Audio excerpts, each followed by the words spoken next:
Natagpuan na lamang na wala ng buhay ang isang sanggol sa barangay Oñate de Leon, Mandurriao, Iloilo City pasado alas 11 ng umaga, Agosto 3. Ayon kay Milicia del Rosario, ang nakakita sa sanggol, naglilinis siya sa likod ng kanilang bahay nang mapansin niya ang masangsang na amoy na nagmumula sa isang eco bag.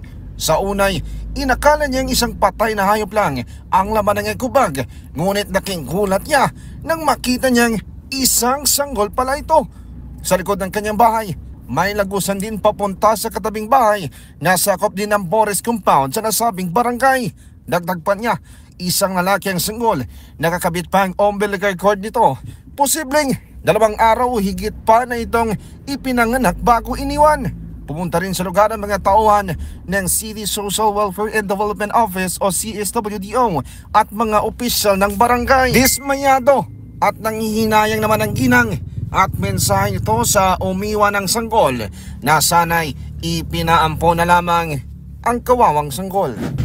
At mga ka-K5, dagdag pa rito sa tulong ng opisyal ng barangay at CSWDO na binasbasan ang sanggol at inilibing na lang sa malapit na cemetery. Para sa Network News mula dito sa lungsod ng Iloilo, ako naman si ka-K5 Aaron Refollo para sa Kampiyon na Balita, Serbisyo Publiko at Kasiyahan sa bawat Pilipino.